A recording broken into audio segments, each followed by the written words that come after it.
Doctora, listo, ya puede dar inicio. Listo, Joa, muchas gracias. Hola, muy buenos días a todos. Mi nombre es Sara Merino.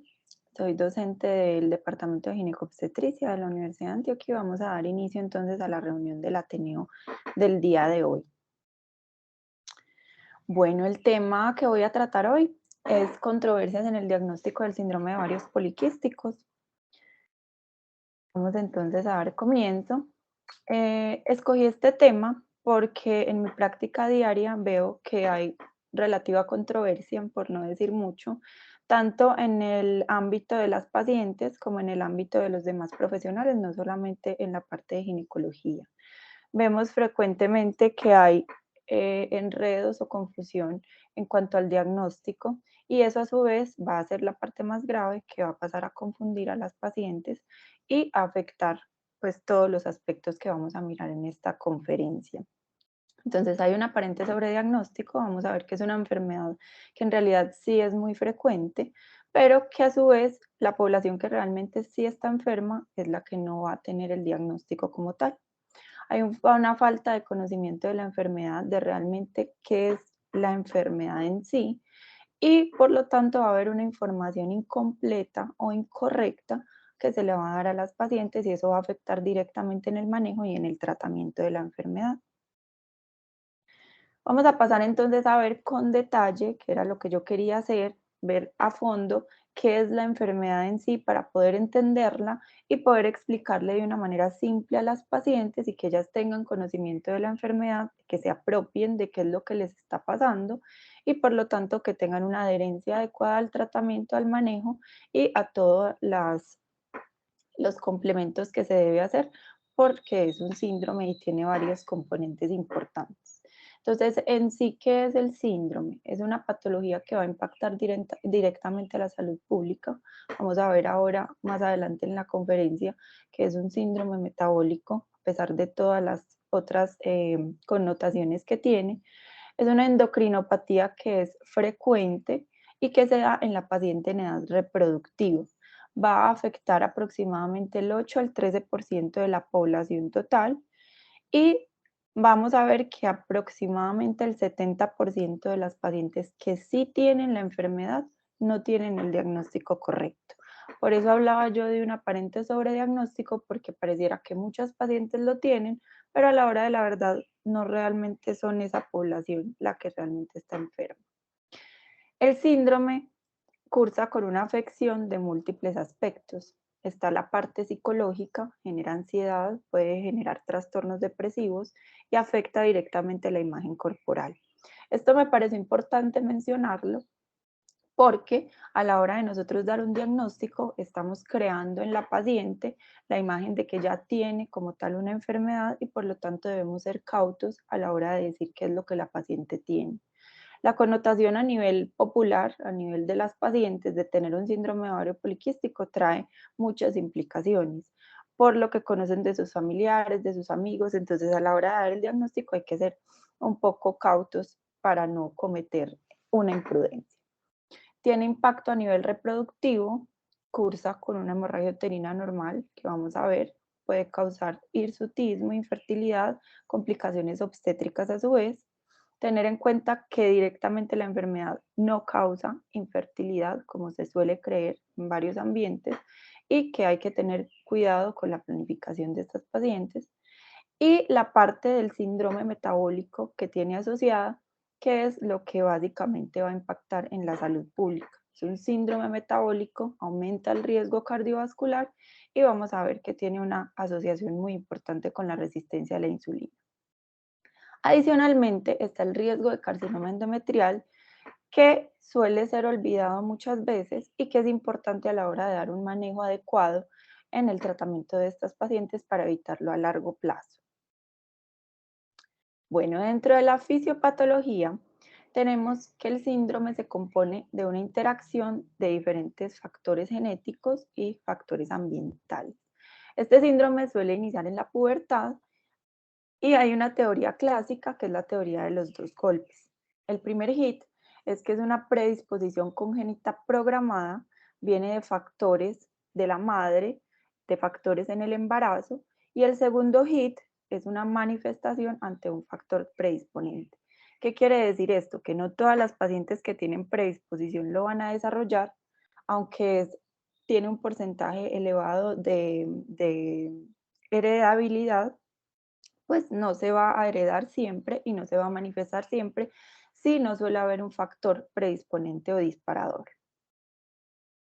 El patrón de herencia entonces tiende a ser un patrón autosómico dominante.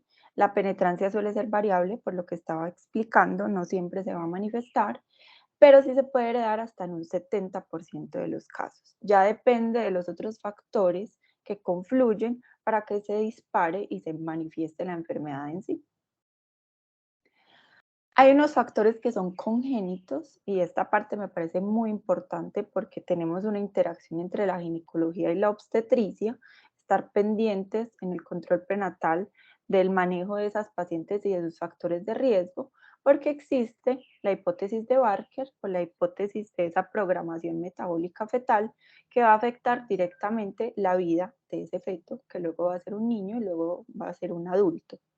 Entonces, hay que tener en cuenta esa exposición a los andrógenos maternos cuando el bebé todavía está dentro de la madre y esos factores nutricionales, la diabetes gestacional, la obesidad materna, que van a predisponer a que ese bebé tenga una programación genética y que posteriormente desarrolle enfermedades como el síndrome de ovarios poliquísticos, como un síndrome metabólico y que aumente a su vez el riesgo cardiovascular y que sea un adulto enfermo.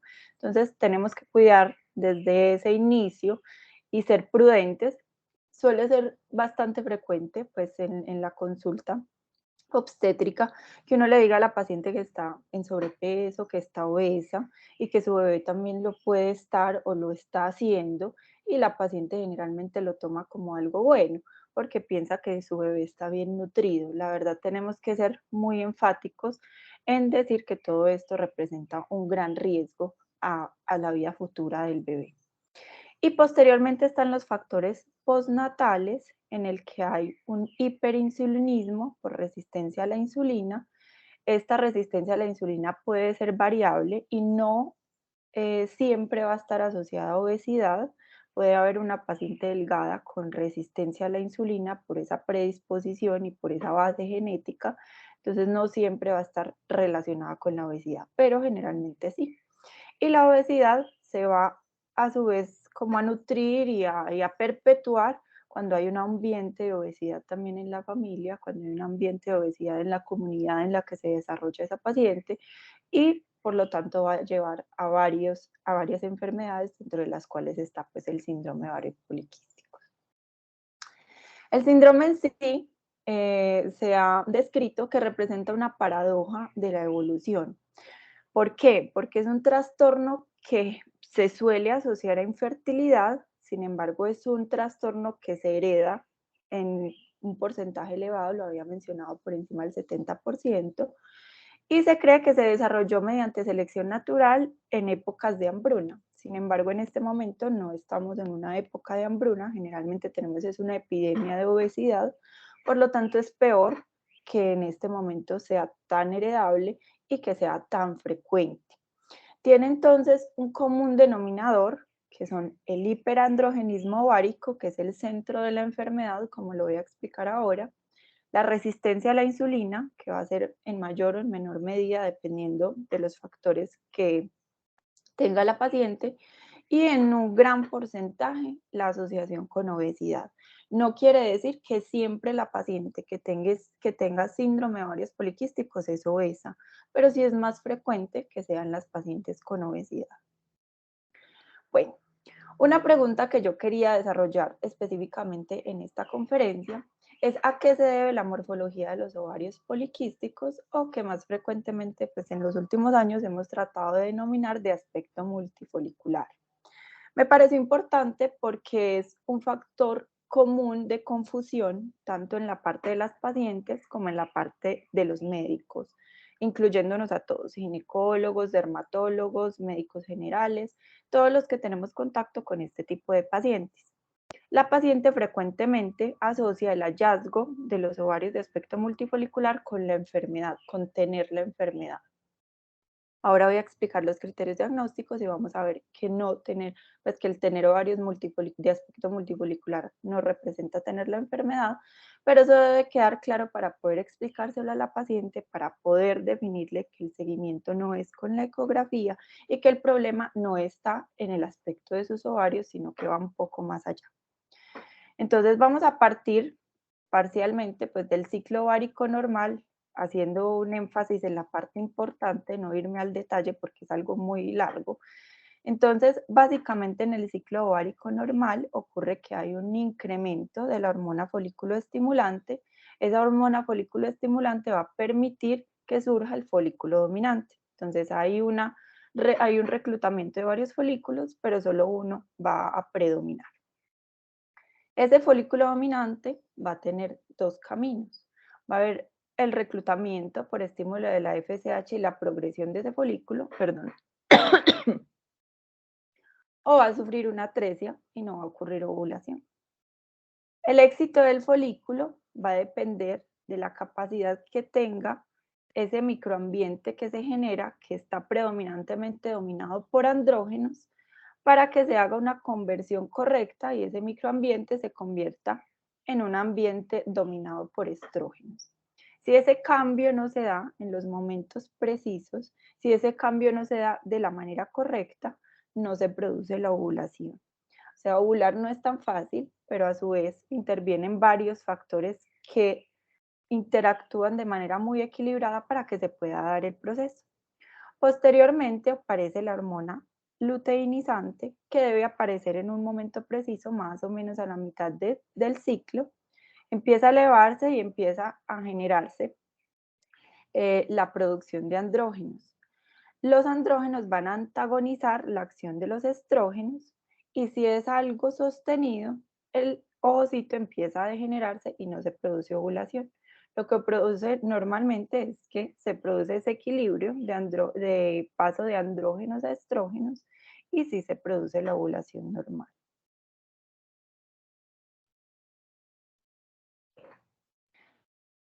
Tenemos entonces en ese proceso el sistema de las dos células. Están las células de la teca que van a producir los andrógenos por influjo de la hormona luteinizante. Este paso es importante en la enfermedad porque aquí básicamente es donde está el problema. Entonces aquí hay una aromatización inducida por la hormona folículo estimulante para convertir esos andrógenos a los estrógenos, generar ese ambiente rico en estrógenos y que se produzca la predominancia del folículo dominante. Va a haber una interacción entre las células de la granulosa y las células de la teca. Esa interacción debe ser coordinada y equilibrada y se va a dar una producción acelerada de estrógenos, disminuyendo los andrógenos. Esto es en la parte normal. Las células de la granulosa necesitan a las células de la teca y a su vez se necesitan entre las dos porque estas van a convertir los andrógenos a estrógenos. Entonces debe haber una interacción equilibrada. La hormona folículo estimulante es esencial en la formación de los folículos, en ese reclutamiento inicial, pero requiere de las células de la teca y de la LH para poder que se dé el folículo dominante. Y esa esteroidogénesis, o sea, esa producción de estrógenos a partir de los andrógenos, es imposible sin la acción de la hormona luteinizante. Entonces debe haber ese equilibrio correcto entre ambas gonadotropinas, entre ambas células, de las células de la granulosa y células de la teca, para que se pueda dar una ovulación exitosa. ¿Qué va a ocurrir entonces en la paciente con el síndrome ovario poliquístico? Entonces, la base central de la enfermedad es que hay un hiperandrogenismo ovárico. Ya vimos entonces que esos andrógenos que normalmente tenemos deben convertirse a estrógenos. En la paciente con ovarios poliquísticos no ocurre eso, ocurre un ambiente rico en andrógenos que se perpetúa. Eso va a generar una hiperandrogenemia que ocurre como en un círculo vicioso. A su vez va a hacer que los folículos no progresen, que se vayan más hacia la atresia que hacia a la dominancia de un folículo. Por lo tanto, puede haber unos ciclos ovulatorios, pero van a predominar los ciclos no ovulatorios. Entonces van a haber un proceso que se llama oligoanovulación.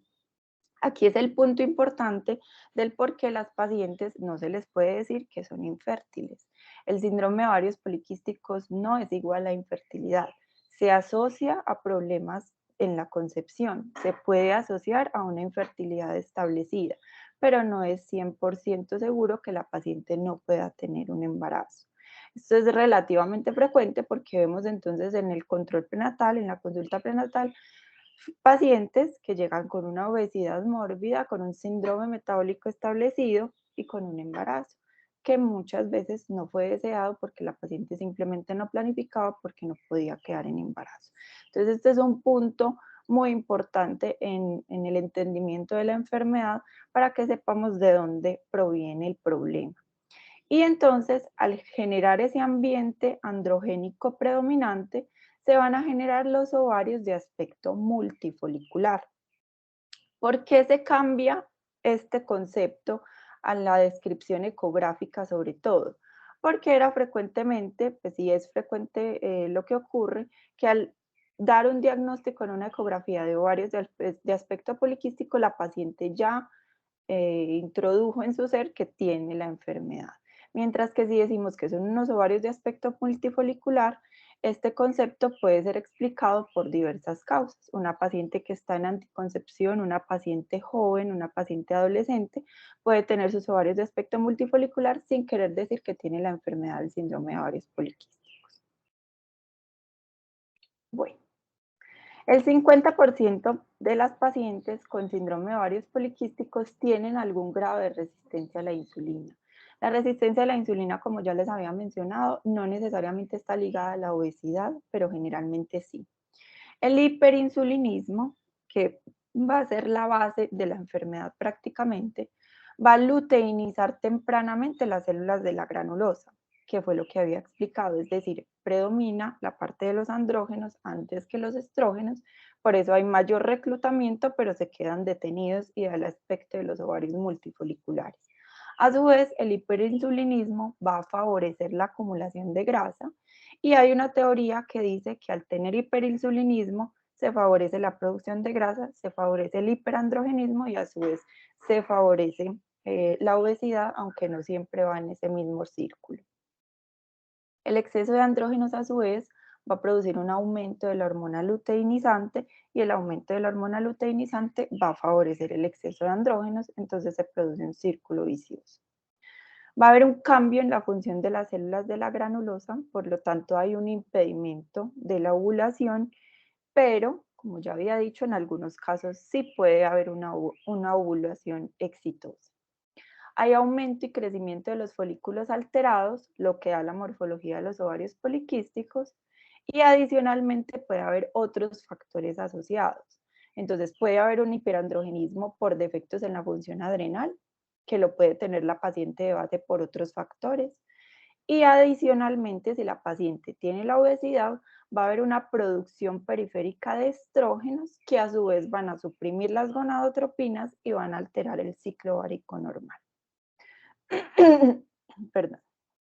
Bueno, ya sabiendo de dónde viene la enfermedad y de dónde está el problema central, entonces voy a pasar a la sospecha diagnóstica. ¿Qué pacientes me deben abrir los ojos y pensar que probablemente tienen la enfermedad? Entonces, es una paciente que viene con una hemorragia uterina normal, pero que se asocia a esos ciclos prolongados, lo que anteriormente llamábamos oligomenorreas, y asociados con periodos de amenorrea, o sea, con ciclos que duran más de 3 meses sin la menstruación.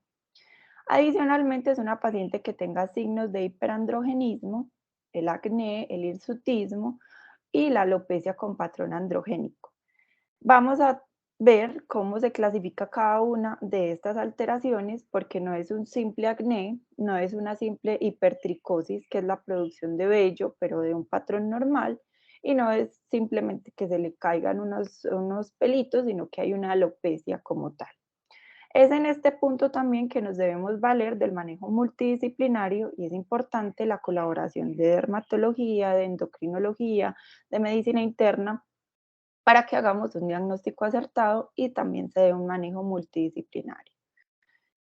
Adicionalmente, lo que venía mencionando, hay una frecuente asociación con obesidad. Aproximadamente el 50% de las pacientes que tienen la enfermedad tienen obesidad, pero no quiere decir que todas las obesas tengan la enfermedad, ni que todas las que tengan la enfermedad deban ser obesas. Hay pacientes delgadas que cursan con la enfermedad, cursan con la alteración y no debe ser pues como un parámetro para medir quién tiene la enfermedad o no de acuerdo a la obesidad.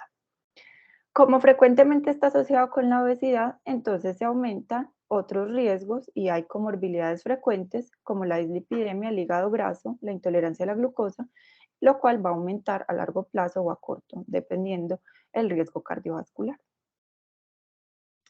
El hallazgo de los ovarios de aspecto multifolicular sin ninguno de los criterios anteriores no hace el diagnóstico. Eso es lo que debe quedar más claro para no pasar a confundir. Bueno, entonces ahora vamos a ver cómo se hace el diagnóstico, cuáles son los exámenes que debo pedir y cómo voy a enfocar a la paciente. Entonces están los criterios de Rotterdam. Este es un síndrome que se describió hace, ya va a ser casi 100 años. La primera definición se dio en el 1935, posteriormente se fue estudiando más la enfermedad, desde 1991 salieron los primeros criterios y la última actualización, pues como con más seriedad, se dio en el 2018, donde se dio la modificación del criterio ecográfico por el avance en la tecnología, sobre todo en el aspecto del ultrasonido. Tenemos entonces los criterios de Rotterdam, que son los criterios que se utilizan para hacer el diagnóstico. Estos criterios se hace el diagnóstico con 2 de 3. Tenemos entonces el primero, que es la oligoanovulación, el segundo es la evidencia química o bioquímica del hiperandrogenismo. Aquí no es química, sino clínica, me equivoqué. El cuadro ecográfico de los ovarios de aspecto multifolicular y muy importante, que es un diagnóstico de exclusión, entonces debo haber excluido otras patologías similares que me puedan confundir o afectar el diagnóstico y el manejo de las pacientes. Importantísimo que es un diagnóstico de exclusión. Bueno, tenemos dos tipos de pacientes. La paciente adolescente, que suele ser un poco más difícil de hacer el diagnóstico porque ella de por sí en su proceso de madurez tiene algunas características que pueden ser factores confusores a la hora de hacer el diagnóstico. Entonces el fenotipo adolescente es diferente al fenotipo adulto. En la paciente adolescente, el patrón de hemorragia uterina normal es distinto, porque la paciente que ha iniciado su menarca usualmente suele ser frecuente que tenga ciclos irregulares y que puedan confundirse con ciclos de oligoanovulación o con ciclos de amenorrea. Entonces, vamos a determinar que el patrón de hemorragia uterina normal en la adolescente es un patrón de sangrado anormal para la edad ginecológica o que haya persistido por lo menos 1 o 2 años. Ahora voy a ser un poco más enfática en esa parte. Y vamos a ver la evidencia del hiperandrogenismo con una elevación persistente de la testosterona sérica por encima de los valores de adulto, el hirsutismo moderado severo con las escalas de evaluación que voy a mostrarles y un acné vulgar inflamatorio, pero que tiende a ser moderado o severo, no es un acné leve, porque el acné leve es relativamente frecuente en la paciente adolescente. El fenotipo adulto, entonces, tenemos varios fenotipos. Está el fenotipo 1, 2 y 3 y 4, perdón. Entonces, en el fenotipo 1 tenemos la evidencia clínica de hiperandrogenismo o pasamos a la evidencia por estudios séricos. Tenemos la evidencia de oligoanovulación y el hallazgo ultrasonográfico de los ovarios de aspecto multifolicular. Esa sería la paciente que cumple los 3 criterios diagnósticos. Podemos tener en los otros fenotipos mezcla de esos criterios sin cumplir los 3, porque recordemos que el diagnóstico es con 2 de 3. En el fenotipo 2 hay una evidencia clínica o bioquímica de hiperandrogenismo con evidencia de oligonovulación y puede no haber el hallazgo ultrasonográfico. Entonces, aquí vemos que es importante que no siempre las pacientes van a tener sus ovarios de aspecto multifolicular. Los ovarios de aspecto multifolicular son una consecuencia, más no la causa de la enfermedad y no siempre van a estar dependiendo pues del tipo de evaluación que se haga. El fenotipo 3 tendría la evidencia clínica o bioquímica más el hallazgo de los ovarios de aspecto multifolicular, y el fenotipo 4 tendría la evidencia de la oligonovulación más la evidencia ultrasonográfica. Bueno, ¿qué paraclínicos entonces vamos a solicitar en la paciente en la que tenemos la sospecha diagnóstica? Entonces, en la parte del estudio sérico, del estudio hormonal, hay controversias y hay unas hormonas que sí sirven, otros estudios que sí sirven y otros que no sirven. ¿Cuáles sí nos sirven? Entonces vamos a pedir la testosterona total, no la testosterona libre. La testosterona total suele estar aumentada por encima de los valores normales, generalmente por encima de 45 a 60 nanogramos por decilitro, en la paciente que tiene el síndrome de ovarios poliquísticos. Si está por encima de 150, ya nos hace pensar más, es en un tumor de producción de andrógenos, que puede ser ovárico o de la suprarrenal, y ya no tanto como una enfermedad como el síndrome de los ovarios poliquísticos. Está la de hidroepiandrosterona, sulfato, que nos va a guiar más hacia tumores de la glándula suprarrenal, no hacia el síndrome de ovarios poliquísticos, pero nos hace un diagnóstico de descarte.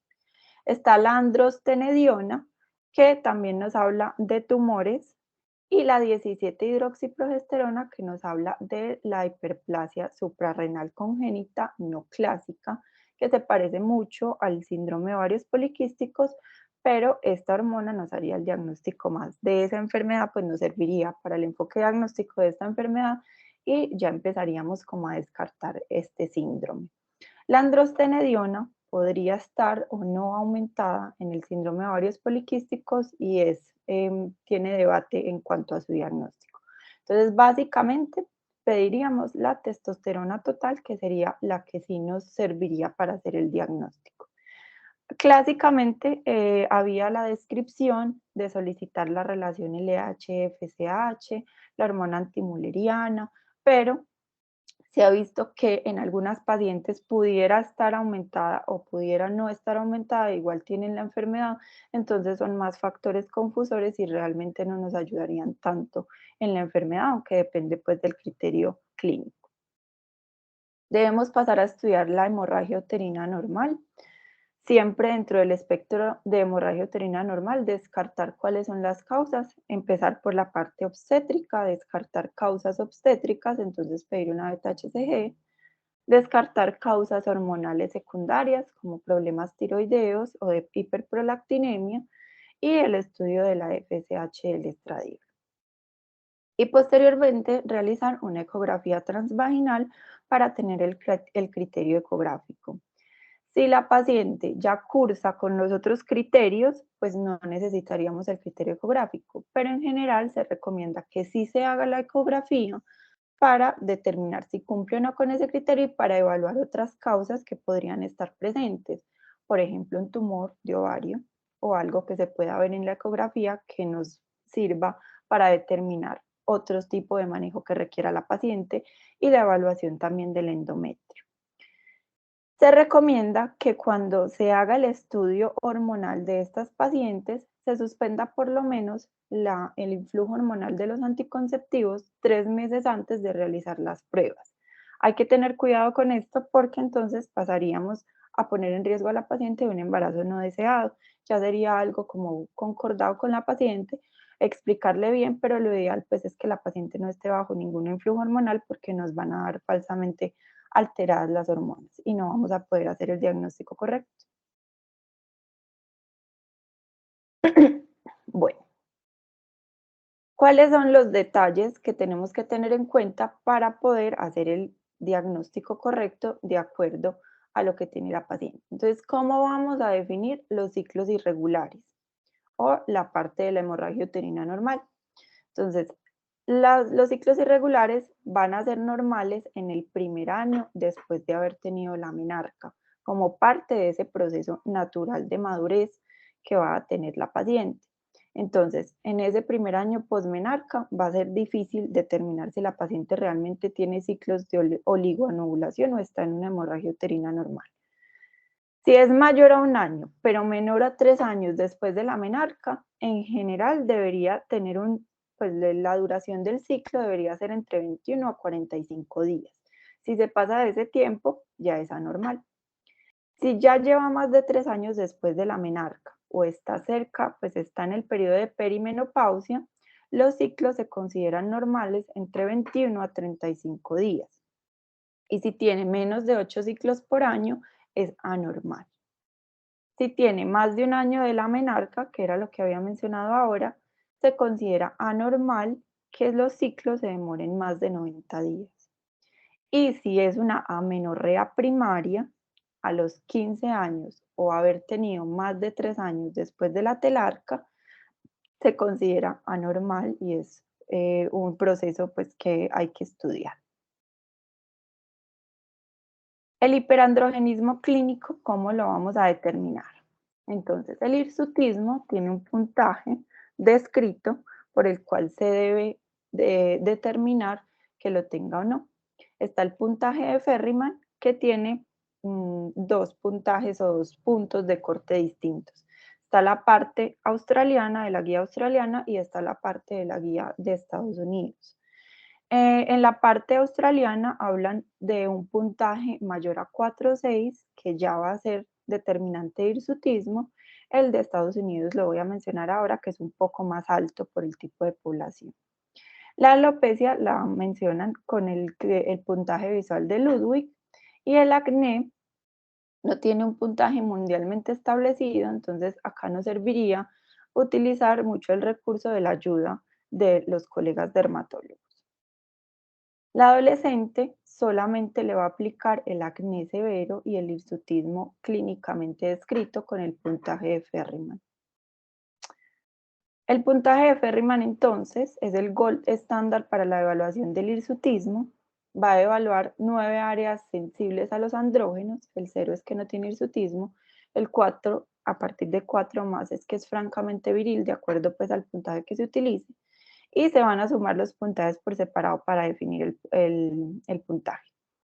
En las guías de Estados Unidos mencionan no a partir de 4, sino mayor o igual a 8, lo consideran anormal, y mayor a 15 ya es un hirsutismo severo, menor a 8 se considera una hipertricosis, es una variante normal de un vello exagerado. No es el vello que le parezca exagerado a la paciente, sino que es clínicamente objetivo. Y la hipertricosis, que es el vello aumentado pero de un patrón normal, puede deberse a patrones genéticos, a medicamentos, a factores ambientales, pero no va a estar relacionado con la patología. Estas serían entonces las áreas de evaluación del puntaje de Ferriman: supralabial, en el mentón, en el pecho, en el abdomen, en el área púbica, en los brazos, en la parte superior de los muslos, en la espalda y en la parte baja, en la zona lumbar. En el puntaje visual de Ludwig también es algo parecido. Aquí también nos podríamos valer de la ayuda del dermatólogo para hacer un diagnóstico más acertado. Pero existen entonces unos puntajes objetivos, que era lo que quería dejar como claro, unos puntajes objetivos para determinar si la paciente sí tiene un hirsutismo y si tiene una alopecia de características androgénicas. Bueno, en cuanto a la morfología de los ovarios multifoliculares, ya he dado pues como varias pautas importantes. No se debe utilizar el ultrasonido para el diagnóstico en pacientes menores de 8 años. Tenemos en cuenta entonces que el diagnóstico de la enfermedad se va a hacer con el inicio de la pubertad. A partir de ahí, entonces antes de los 8 años no se debe hacer este diagnóstico. Y además es muy frecuente que las pacientes tengan ovarios de un aspecto multifolicular antes de esa edad, pero no cabría pues como en el diagnóstico. Se deben definir puntos de corte para cada edad, y en general vamos a preferir la ecografía transvaginal, la vía transvaginal. Sin embargo, no quiere decir que por vía transabdominal no se pueda hacer el diagnóstico, pero hay que tener en cuenta las consideraciones por las características de la penetrancia pues, del ultrasonido. Cuando es un transductor de alta frecuencia, que son los que normalmente utilizamos, el criterio cambió. Entonces, anteriormente hablábamos de un número de folículos de por lo menos 10 o más. Actualmente, como se puede ver mejor, entonces es más de 20 folículos, y o que el volumen del ovario sea mayor a 10 cc. Esto debe ser asegurando que esos folículos que estamos viendo realmente son folículos, o sea, que estén en un tamaño entre 2 a 9 milímetros y que no correspondan a un cuerpo lúteo, a quistes o a folículos dominantes, que serían por encima de ese valor de 2 a 9 milímetros.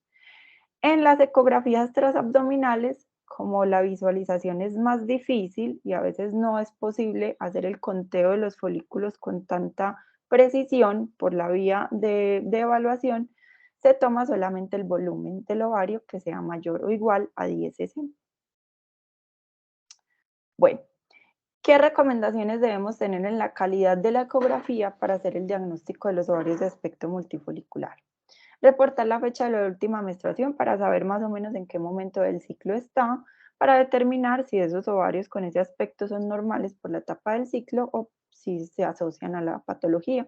La frecuencia utilizada del transductor, la ruta de evaluación, el número total de folículos en lo que había mencionado, la medida en 3 dimensiones para poder sacar el volumen del ovario, el grosor endometrial, por lo que les había mencionado el riesgo que tienen estas pacientes por esos ciclos anormales en los que se presenta un crecimiento desorganizado del endometrio y por lo tanto, como hay periodos de amenorrea, pues se queda el endometrio crecido y eso es factor de riesgo a largo plazo para un carcinoma endometrial. Y otras patologías uterinas u ováricas, quistes, cuerpo lúteo, folículos dominantes, que no hagan parte pues de la evaluación o que puedan hacer sospechar otra patología ovárica que sea la responsable de las manifestaciones. Está este grupo de edad, así como las adolescentes, que son un poco distintas.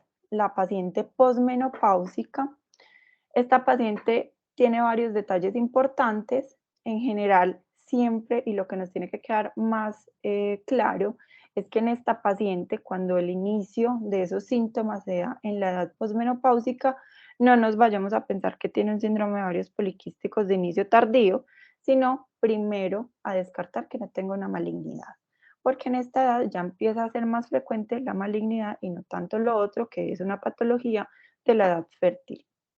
Entonces se debe considerar cuando y la persistencia del hiperandrogenismo, pero pacientes pues que ya tenían el diagnóstico y siempre descartar la neoplasia, que puede ser ovárica o de la glándula suprarrenal.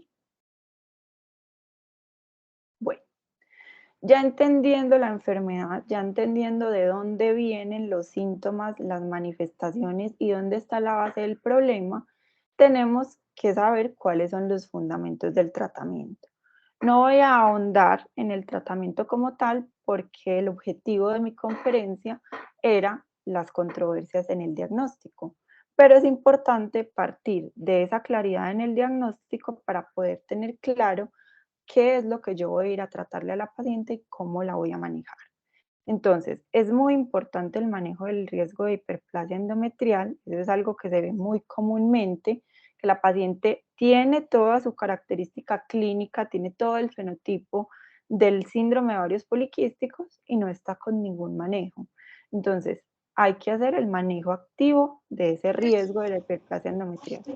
Hola, se prendió el micrófono.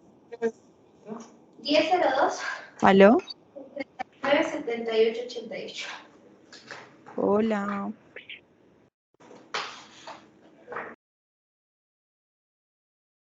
Bueno,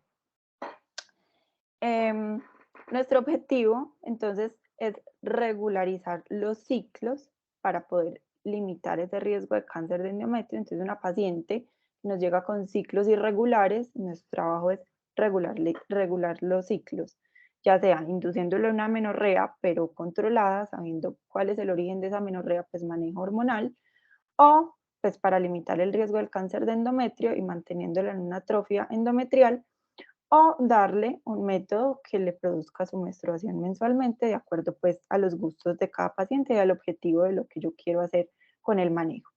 El manejo importantísimo del riesgo cardiovascular y del síndrome metabólico, como les había mencionado, el manejo conjunto con especialidades como endocrinología, medicina interna, deportología, nutrición y hacer un manejo activo de eso. Esto también es muy importante porque la paciente con obesidad, con síndrome de ovarios poliquísticos, con síndrome metabólico, que desea tener un bebé, se ha demostrado que solamente el hecho de bajar peso, de controlar el sobrepeso y la obesidad, mejora de manera importante la posibilidad de llegar a un embarazo y de un embarazo satisfactorio. Entonces es muy importante el manejo de esto y también por el riesgo cardiovascular a largo plazo de la paciente. No concentrarnos solamente pues como en el aspecto de los ovarios, que ese no es el objetivo de la enfermedad, sino en todo lo que compone el síndrome.